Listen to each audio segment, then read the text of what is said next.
So now let's look at the third part, which is the interpretation of the vision of the great harlot in verses 7 through 15. First, in verse 7, we see the angel's intent to explain John's vision. It says, "Then the angel said, 'Why do you wonder? I'll tell you the mystery of the woman and of the beast that carries her, which has 7 heads and 10 horns.'" So John must have shown some kind of bewilderment. He was confused and greatly disturbed, maybe shaking or something. It was something that his body communicated and this angel is reacting to. And the angel says, "I'll tell you the mystery." So the mystery is something that's partially revealed. So now he's saying, I'm going to fully reveal it to you so that you understand it. So that's what we're expecting. I'll tell you the mystery of the woman and the mystery of the beast. Okay, so then verses 8 through 15, which will conclude our time this morning, the angel interprets for us 4 aspects of the vision. So 4 aspects of the vision are explained. The first aspect is the beast is explained in verse 8. Let's look at that. It says, the beast that you saw was and is not and is about to come up out of the abyss and go to destruction. And those who dwell on the earth, whose names were not written in the book of life from the foundation of the world, will wonder when they see the beast what that he was and is not and will come. Okay, so the beast here. First, I want to focus on the second part, which says, those who dwell on the earth, those whose name was not written in the book of life. I want to focus there first. The book of life, what is that? That is the citizen log of God's kingdom. Ancient cultures had a log of people who lived in their towns or villages or cities.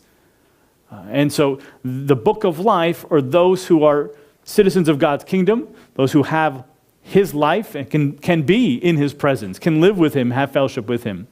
It's those who are saved. And it says here, the book of life and the foundation of the world, from its creation. Before man was created, names were already written in as far as who was part of God's kingdom. It's a reminder that God has an eternal purpose and that these plans and his sovereignty was already put in motion before you even existed. And notice that the names are written, which shows that those who were chosen for salvation, they've already been recorded. It's secure. Once your name is there, it's there. And that the people who are actually written in that book, they won't be deceived. But the others who are not written there, who God has not chosen, who will not be a part of his kingdom, they will be. They will wonder, they will marvel, they will be amazed at the beast which they saw that was and is not and is about to come. So that phrase, was, is not, and about to come, that refers to the Antichrist's supposed resurrection, which we already read about in chapter 13, where John says, I saw one of his heads as if it had been slain, and his fatal wound was healed. And the whole world was amazed and followed after the beast. That word amazed is the same word here in Greek as wonder. And it's a purposeful repetition, connecting these two passages. Also talking about his being slain, fatal, and then healed is also in chapter 13, verse 12 and 14. But I want to show in verse 8, all who dwell, which is connected to this passage here, and all who dwell on the earth will worship him, everyone whose name has not been written from the foundation of the world in the book of life of the Lamb who had been slain. That's almost word for word is what we have here. And the reason why that is repeated is to make sure that you understand what he's talking about now, the beast that you saw is the same beast and his followers as described already in chapter 13. But here in chapter 17, we have a little bit more additional information. The first thing that we're told is that he comes up out of the abyss. Now the abyss is a place of the dead. It's the bottomless pit. It's the underneath. It's the netherworlds. And it has a negative connotation. The beast is described this way when we're first introduced to him in chapter 11, verse 7, that he comes up out of the abyss. And so what does it communicate is that he comes up with evil, the evils of hell. But realize, although he's coming up with power, where is his future? He goes to destruction. Although the Antichrist will receive worship, victory, it's only for a time. His end is sure. And when it talks about his destruction, that's referring to the lake of fire, that eternal damnation, which we read about in Revelation 19, verse 20. That's what we'll get to in a few weeks. So, the angel here is confirming that this beast is in fact the Antichrist, and thus his empire. He then moves on to describe the 7 heads in verses 9 through 11. And it says, here is the mind which has wisdom. The 7 heads are 7 mountains on which the woman sits. And they are 7 kings.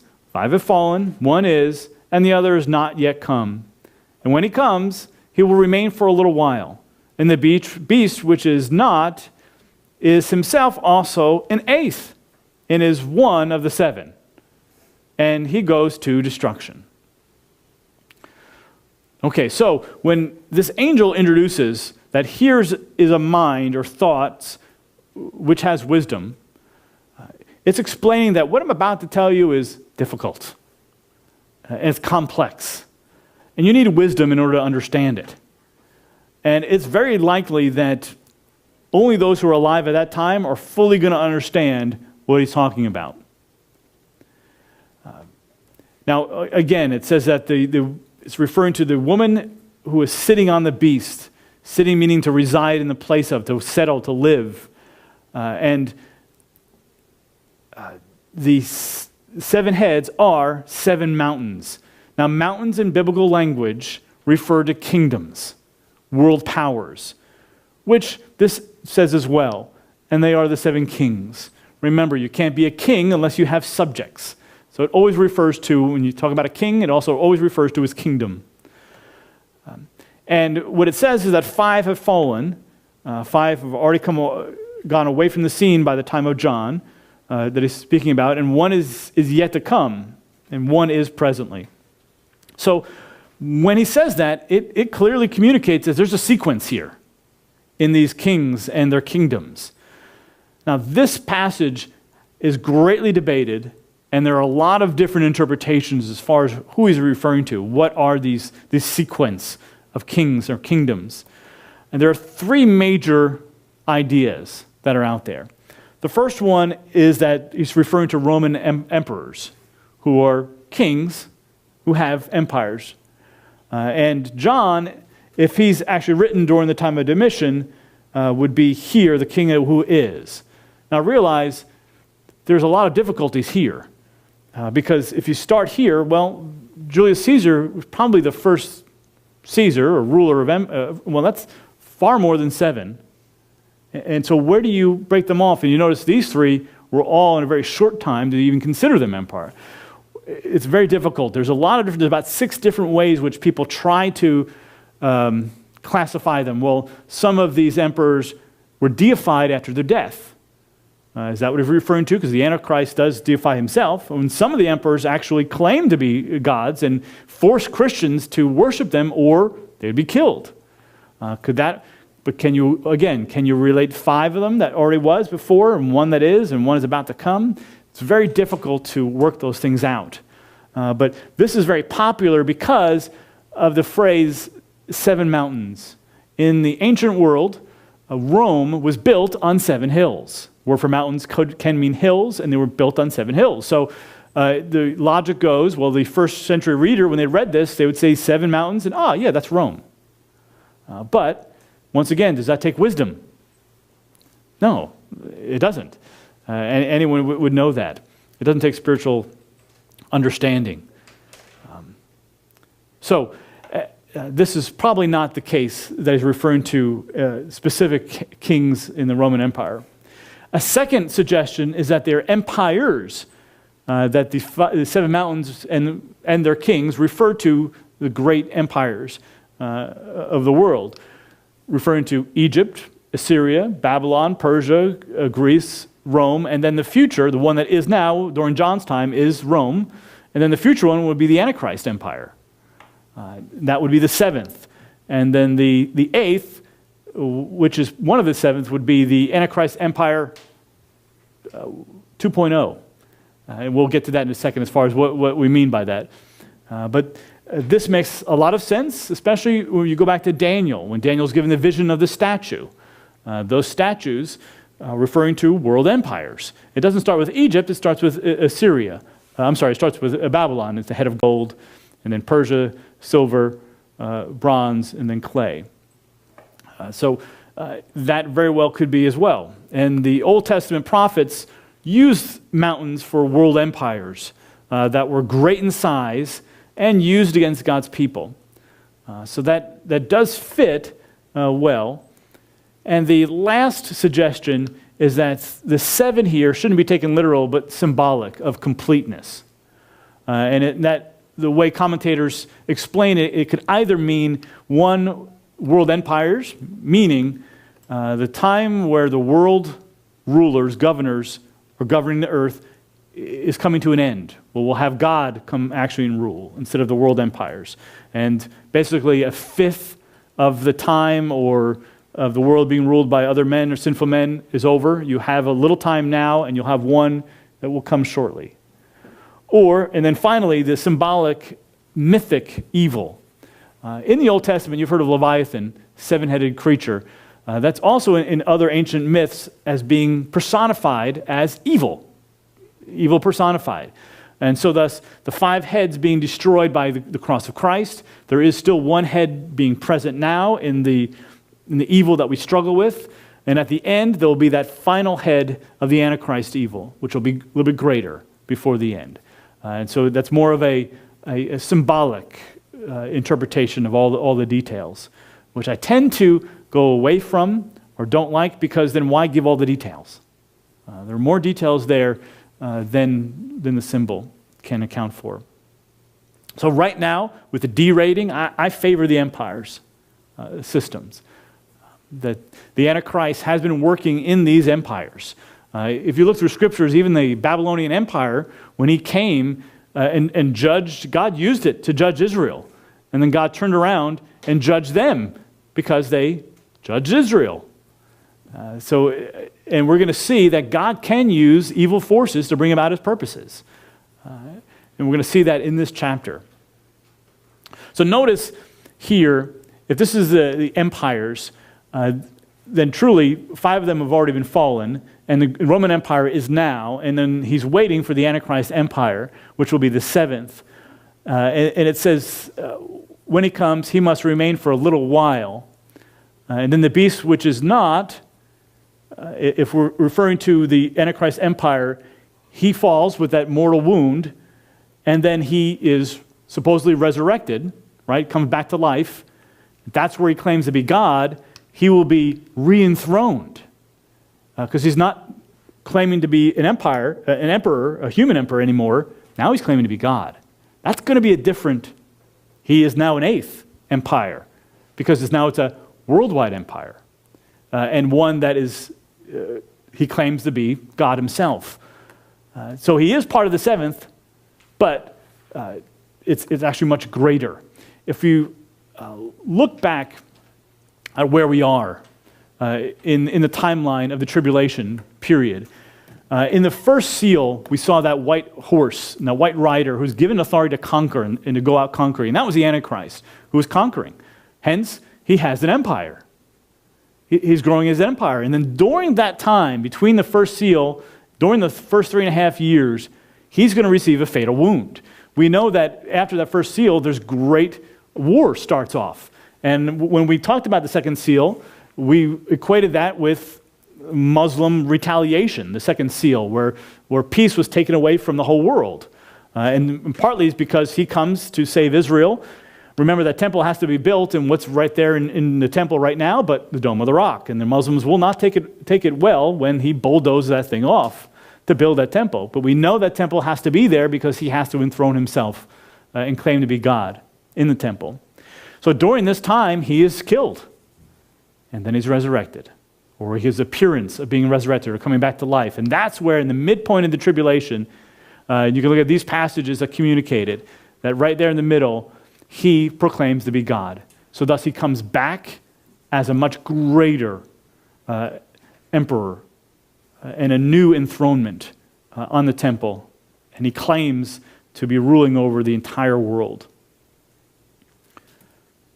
Okay, now we move on to the next three verses, where it talks about the 10 horns are explained. It says, the 10 horns which you saw are the 10 kings who have not yet received a kingdom, but they receive authority as kings with the beast for 1 hour. These have one purpose, and they give their power and authority to the beast.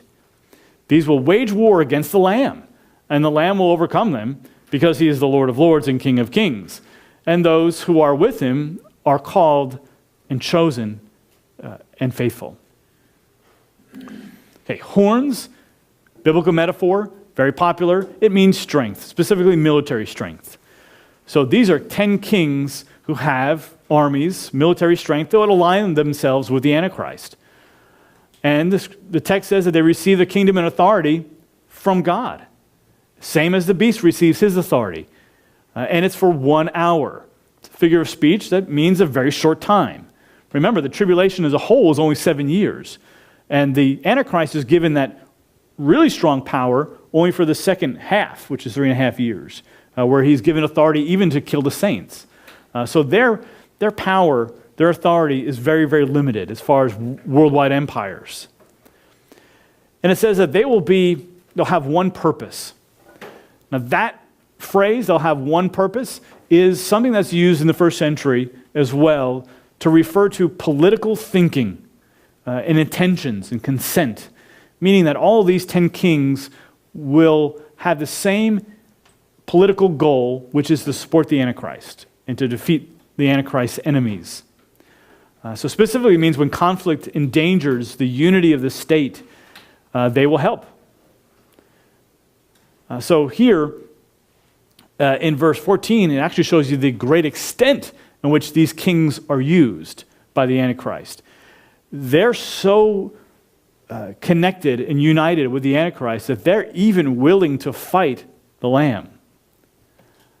But, as it says, the Lamb will overcome them. The word for overcome is to conquer. It's nikao. We get the word Nike from it. The Lamb will completely destroy them. And why is that? Well, it's because, the Lamb is the only Lord of lords, or King of kings. Now, that phrase was used by the emperors of Rome. He is the king who are over the different kings of his empire, or the Lord that's over the other lords. And in fact, the Antichrist is going to use the same kind of titles. And so thus he's saying here, there is only one Lord of lords, only one King of kings. And that is Christ. And in fact, that phraseology, the Lord of lords or King of kings, is used throughout the Bible of God himself and of Christ. So notice his kingdom. Those whom he's king over are coming with him. His army is coming with him. Those who are with him are the called and chosen and faithful. It shows the called and the chosen. Those are people whom God has chosen before the foundation of the earth. We've already seen that in the Lamb's book. But he also called them. It's a personal invitation and a personal relationship. And these are people who are faithful. Their lives are different. Their lives are showing their loyalty to the king, following the king. They have been regenerated in their calling and being chosen and given new birth. And thus their lives are one of faithful witnesses on earth that give glory to God, that show forth life that's different, that is consecrated. And thus here we see part of their reward. They're part of his army, coming back with Christ to reclaim the earth. Final aspect is the waters are explained in verse 15. It says, "And he said to me, the waters which you saw where the harlot sits are peoples and multitudes and nations and tongues." Once again, if we take the word sit to mean where is she dwelling, where does she live? What is it saying? It's worldwide.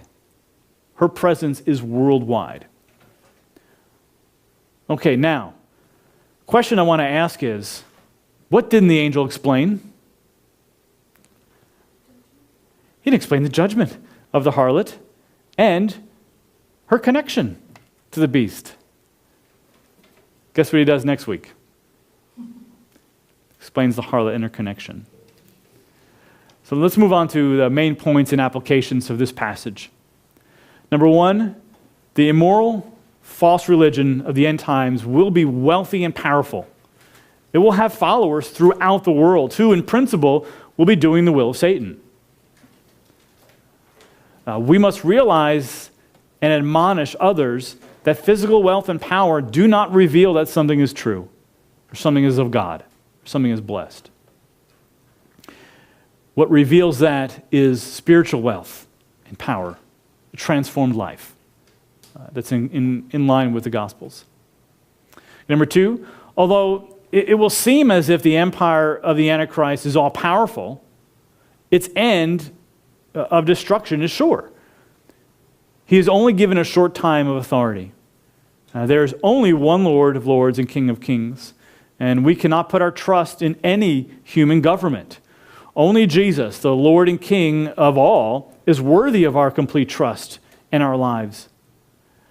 This week, pray that He will teach you to trust Him more and to give you opportunities in life to do so. Number three, this passage refers to the book of life, which is the citizen log of God's kingdom. It was written and secured before there was even human life or any human alive. This should bring us peace and rest in the salvation that Christ has provided. It's not based on our works. It's based on what He has done. And our faith, we enter into that work through faith. And then finally, number four, believers are chosen and faithful, and they're called. God has chosen us and called us before any man was created to receive His salvation and new birth in order to be faithful. Faithfulness is often costly with reference to the world, but the rewards are not worthy to be compared. Paul says that in Romans 8 as well. The present suffering is not worth being compared to the glory to come. We will even accompany our Lord to reclaim the earth in His triumphal return. So the point there is to endure in faithfulness. That is our purpose in life, to be faithful to Him, to display His glory, and to share with those on earth. Yeah, it's Revelation 17, 1 through 15, the vision of the great harlot.